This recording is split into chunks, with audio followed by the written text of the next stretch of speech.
Good evening and welcome to Tucker Carlson Tonight. The month-long saga turned nightmare of Brett Kavanaugh's Supreme Court confirmation process finally coming to a conclusion.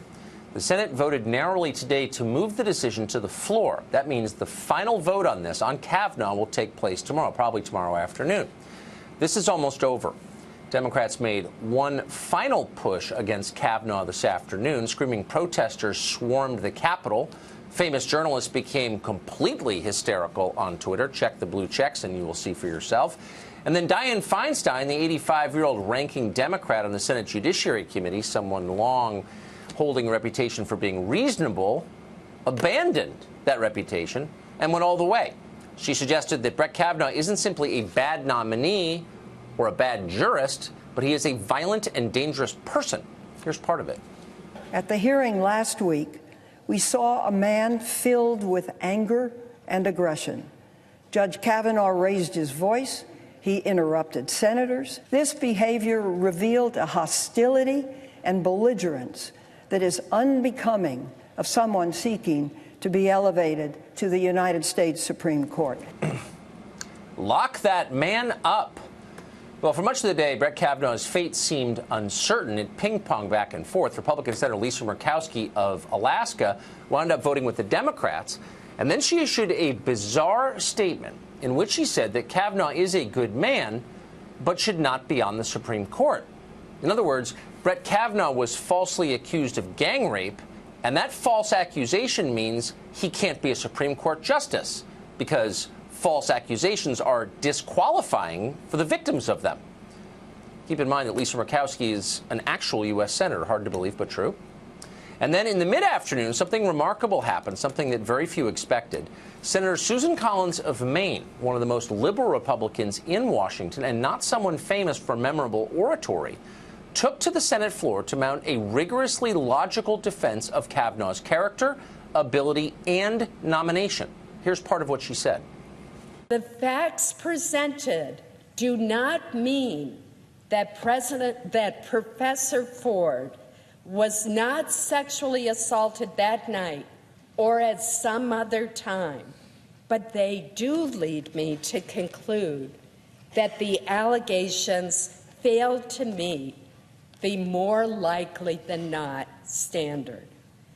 Therefore, I do not believe that these charges can fairly prevent Judge Kavanaugh from serving on the court. Mr. President, I will vote to confirm Judge Kavanaugh. Thank you, Mr. President. This was not an emotional speech, and for that reason, it was very different from virtually anything we've heard for the past month. It was an argument rooted in reason, and it had a huge effect. The dam broke almost immediately after.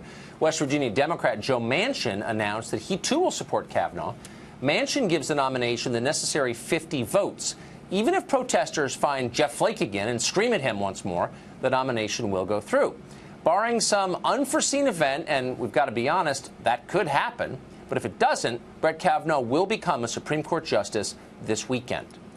Now, for the crime of representing his own voters back in West Virginia who overwhelmingly support Kavanaugh, Senator Manchin was surrounded tonight by the youth wing of his own party and ritually denounced in the halls of the Capitol. As is common now, nobody tried to stop them or even ask them to be quiet because we're getting used to mob rule here. Watch. Thursday, Robert, when I saw Shame on you! Shame on you! Shame on you! South Carolina. These kinds of scenes are everywhere in Washington tonight, we're sad to tell you. The left has given up on making its own case. Activists no longer try to convince anyone of anything. Instead, they scream and bully. As a tactic, this can be effective. It worked for many years for the mafia, for example. But there is a cost to it, especially when it's on television.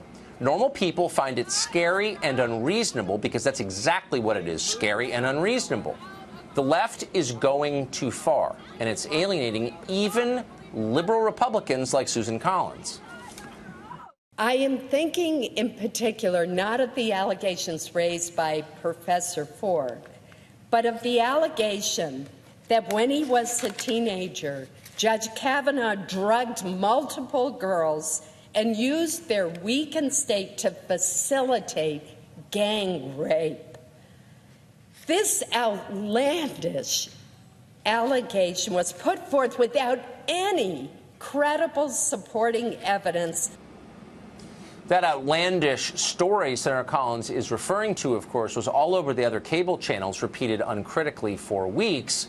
It was, of course, a fantasy. It was promoted by Stormy Daniels' attorney, the world's creepiest porn lawyer, who is now, by the way, a leading Democratic presidential candidate, if that tells you anything about the moment we're living in. He, creepy porn lawyer, lashed out at Susan Collins on Twitter today. He called her speech, quote, entirely disingenuous and shameful. But by this point, even Democrats were starting to understand that the freak show they have unleashed is beginning to hurt them. Ken Vogel at the New York Times even wondered aloud on Twitter if the creepy porn lawyer might be, quote, a double agent all along, working for the Republicans. Unlikely, but he's helped them. Out in the field, though, they never got the memo, the one about trying to seem non-crazy for the sake of not scaring the voters. Progressive leader Linda Sarsour spoke for many on the left when she attacked Susan Collins for the color of her skin. Quote, Senator Susan Collins is the mother and grandmother of white women in America who gave us a Donald Trump presidency. Whatever that means, they're all saying it. Over at GQ magazine, writer Sophia Benoit wrote this, quote, if I ever die from getting an illegal abortion, please drop my body off at Senator Collins' house and let it rot. Well, if there's one thing we've learned during the last month, it's what the activist left really thinks. And a lot of people are scared by what they really think. Though actually the term think may be too generous. A lot of what we're hearing isn't the product of thinking at all. It's the product of coordinated instructions handed down from on high and dutifully repeated by angry children. Liberals are party people. They do exactly what they are told. Watch this scene today from Capitol Hill, which really says it all. Let's go watch the vote. Let's go watch the vote. In offices that you wish to communicate with. In offices that you wish to communicate with. I am going to go to Heidi Heitkamp's office. I'm going to go to Heidi Heitkamp's office. Hi. She's on our side. Repeat after me. And like the little robots they are, they do. During her speech, Susan Collins noted that Supreme Court nomination battles have become steadily angrier and more vicious over the course of 30 years. She said she hopes what happened to Brett Kavanaugh is rock bottom, and it gets better from here. Of course, we and a lot of other people hope she's right. We worry that she isn't. The effort to destroy Brett Kavanaugh's life failed, apparently, but only barely. Nobody important seems to regret what happened to him. Norms like the presumption of innocence and basic fairness, the ones this country is built on, remain intact, but they've been damaged. They may crumble if they are attacked again. Will they be? Well, that really depends on voters. If voters reward mob justice in November, the screaming robots you just saw on your screen, we're going to get more of it, because that's the way the system works. If voters reject it, the Democrats may rethink the strategy and get back to arguing on behalf of what they say they believe, which would be a massive improvement over sending out their youth wing to scream at people. For once, these midterms really matter. They will determine the course of the Democratic Party going forward.